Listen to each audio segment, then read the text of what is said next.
Good morning once again. If you just joined us, it is YIIYA right now, and with me, I'm joined with the gentleman behind the work that you just saw back there.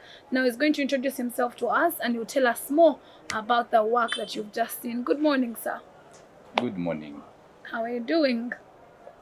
Always good. Always good. Yeah. What's your name?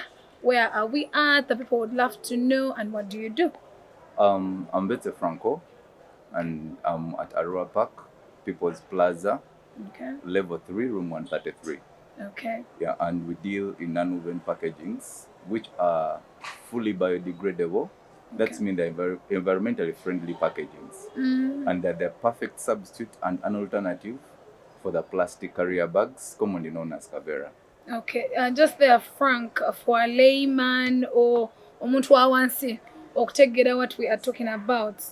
We saw green, blue, purple, red. What is this? It's non-woven, Okay. non-woven packaging.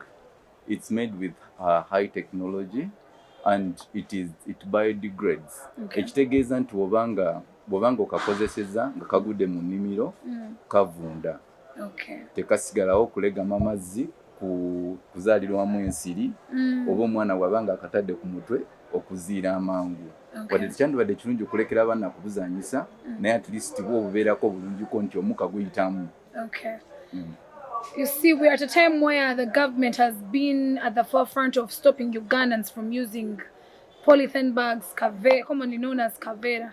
And we know that so many Ugandans were asking, what's the alternative? What are we going to use? And not so many Ugandans would want to use these. They would prefer using the kavera. What do you think Ugandans have not adapted or adopted to this system? I think the biggest challenge has been the political will, because these bags have been produced in Uganda for almost now, it's coming to 10 years. Wow. Yeah. The first production plant of these non-woven packagings was in 2012. Okay. And we see that along the way there was a plastic carrier bags or Kavera ban in 2015. And in that time, it only lasted a while. But because of the political, actually I would call it political gymnastics, the enforcement of the law was withheld. But the law is there. It's just the effectiveness of the enforcement. Okay. Maybe also the other thing is the convenience, what is called the convenience of the plastic, the Kavera. But then also when you look at the dangers of the Kavera, it will not, any person who is in a position of leadership could not let their community continue using a Kavera. Why? First and foremost, there was a study which was conducted by the Department of Food and Nutrition, Makerere University, the dangers of using Kavera in cooking. Because when you go around busy areas, you would find that very many places people use Kavera for cooking. But then because of the heat, the Kavera emits a lot of chemicals that can lead to the cause of cancer, to the increase in cancer. Then also, I've already talked about suffocation in young children. Then also we talk about, if you look at the drainage system of this city and so many other developed areas, it have been clogged because of the Kavera, because they do not decompose. I've tried to find out a little study that the Kavera, the commonly used Kavera on the market, takes about 800 to 1,200 years to totally disintegrate. So if you look at a Kavera that is going to last for more than 20 generations, yet the production is ongoing daily, then that means you're going to have a lot of this clogging our whole system. First of all, they will affect water retention in agriculture. That means the soils will not be good enough to produce food. And given Uganda being known for being an agricultural hub, we are a food basket for the region. That means the production in agriculture is going to drop. When you look at its effect on animals, if a cow infested or ate the Kavera, or a goat, it's going to affect its system and some even lead to death. So if we avoided this, we are saving nature, we are saving human beings. And just the biggest challenge we find is the people who cause these things do not live to see their impact. Just like a person who cuts a tree today will enjoy the benefits of timber Yeah. or charcoal, but will not suffer the time when there is deforestation, when the desert comes and hits the area. So it's the biggest challenge that we face. Okay. Yeah. Now, honestly speaking, we don't think the use of kavera is going to stop anytime soon in Uganda. Isn't that a strain on the business that you are doing? Because people would rather use. I don't know how much this is. You're going to tell us later on, but don't you think? Isn't that a strain on you? Basically, it's a strain as much as people look at it as a business, but our initial intention was to make awareness and the world to know that there is an alternative. Okay. Because it's not just about how much you're earning today, but it's also good to know how much you'll be spending in the future. Yeah.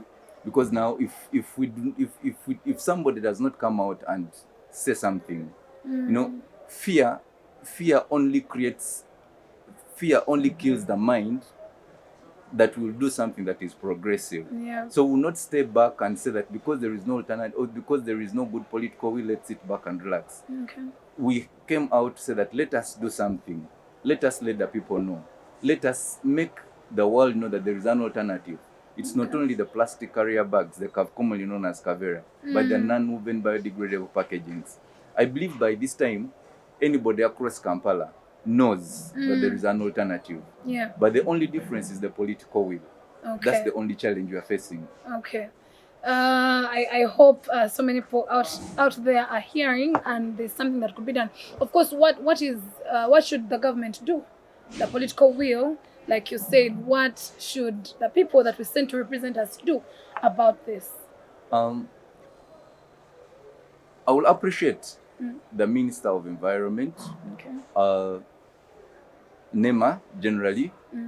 They pushed, and there was a law which was enacted, which was enforced in around May 2015, and it lasted for a while. So apparently what we are appealing or requesting or asking the people in power is not to create any other law, but rather to implement, to give the powers to the enforcing team to put in operation the law that bans the use of plastic carrier bags that are below 100 microns. You see, for me, when I go to Rwanda, I am shocked and surprised that you are not allowed to enter with a kavera in Rwanda. Yeah. So I feel like they've done their best to stop. Of course, it's with the politics of the country in Rwanda, but Uganda, it feels like things, they're talked about and they're never implemented at all. So it's important that the people we sent to represent us, like Frank just said, to go ahead and, enforce these laws. It's one thing to put across a law, but it's another to act upon it. Now, when did you start? Did you start from here, or you started somewhere and then came here? When did you start the business? We started a business in 2012. 2012? Yeah, okay. Around early 2012. We started by moving.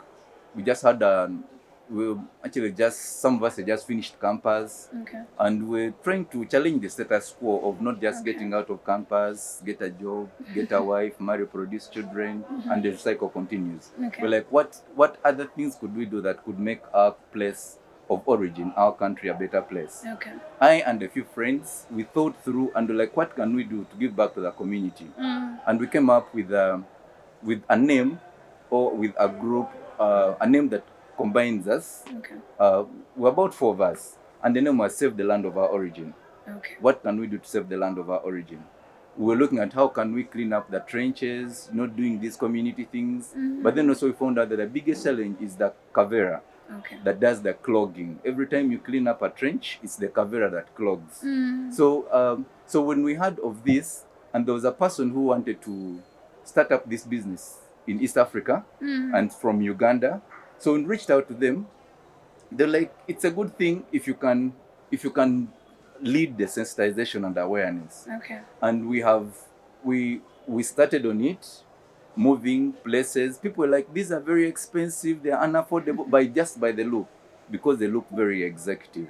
But yet actually they are very, very affordable. Because there's no price too high for life. That's true. Then when we went on and we actually got this place in 2012, around November.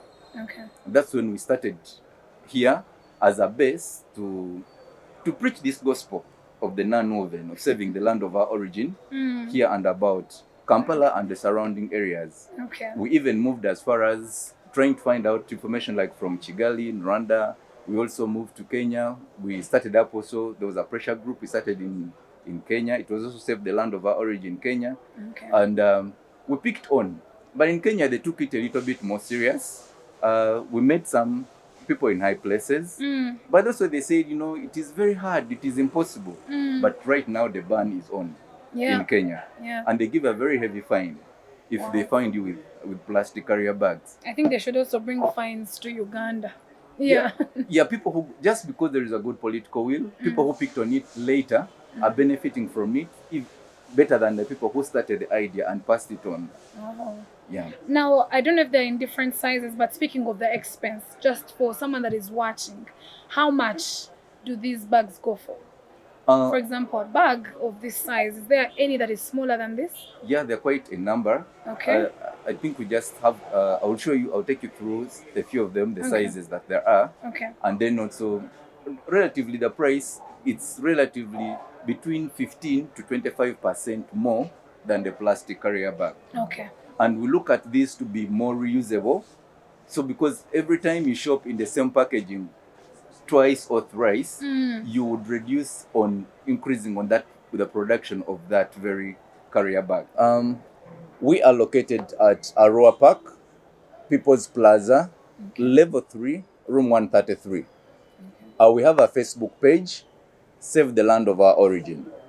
I'll repeat that. Save the Land of Our Origin. Then my contact, you can reach me on 0775 066 146.